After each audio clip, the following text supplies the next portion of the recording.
3-3.5 वर्षाची निरागस मुलगी आणि तिच्यासोबत ज्या पद्धतीने राक्षसी प्रकार झालाय, आज मीच नाही राज्यातील प्रत्येक आईचं काळीच त्या ठिकाणी रडत असेल की एवढ्या लहानशा मुलीसोबत अत्याचार करून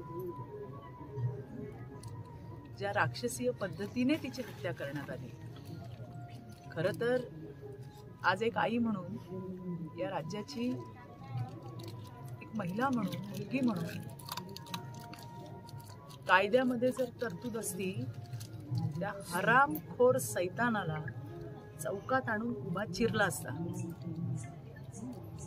आज इथे जर तुम्ही बघितलं तर प्रचंड जनप्रक्षोभ आहे। मुलीची आई, मुलीची आजी, मुलीच्या आत्या, सगळं त्यांचं अख्खं गाव या ठिकाणी जमा झालेलं आहे आणि एकच न्याय मागतो, ते म्हणजे या हरामखोराला फाशी व्हायला हवी।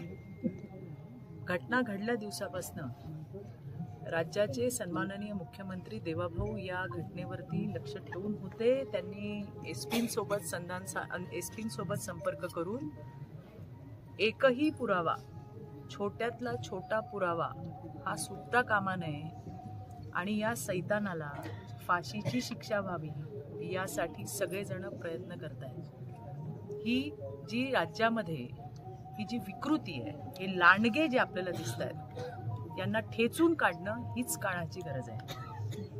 आणि त्यासाठी कायदा आहे का? 100% आहे। पोलीस आहेत का? 100% आहेत।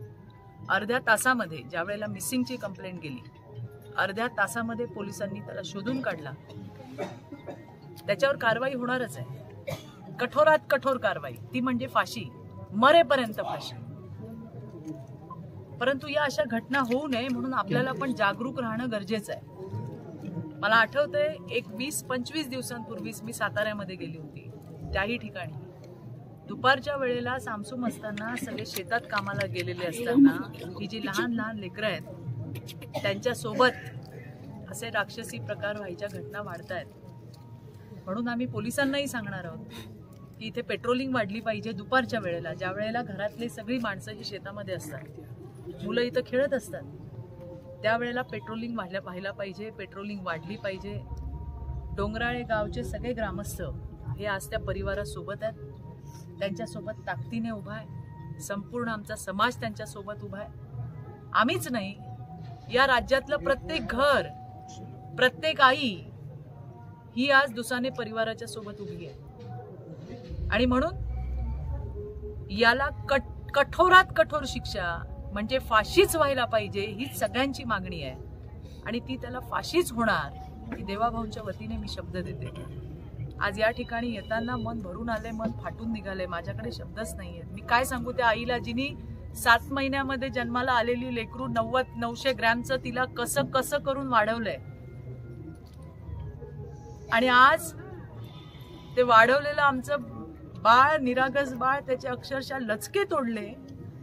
तर अशा राक्षसाला, अशा हरामखोराला, सैतानाला फाशीशिवाय दुसरा कुठलाही असूच शकत नाही। आज त्या ठिकाणी रडतंय, कशा पद्धतीने आमच्या छोट्याशा मुलीला त्या ठिकाणी कुस्करून टाकलं, तिला मारून टाकलं।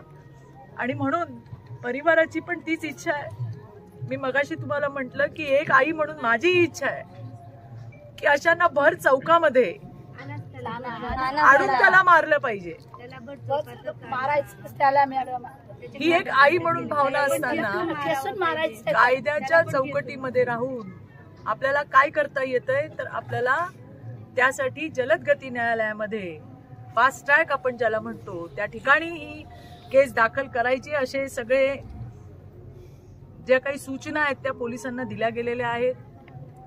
मी येताना निकम साहेबांशी सुद्धा बोलले, उज्ज्वल निकम साहेब होते, त्यांच्याशी मी या संदर्भामध्ये बोलले। ते सुद्धा या केसमध्ये अधिकची माहिती ही त्या ठिकाणी घेणार आहे।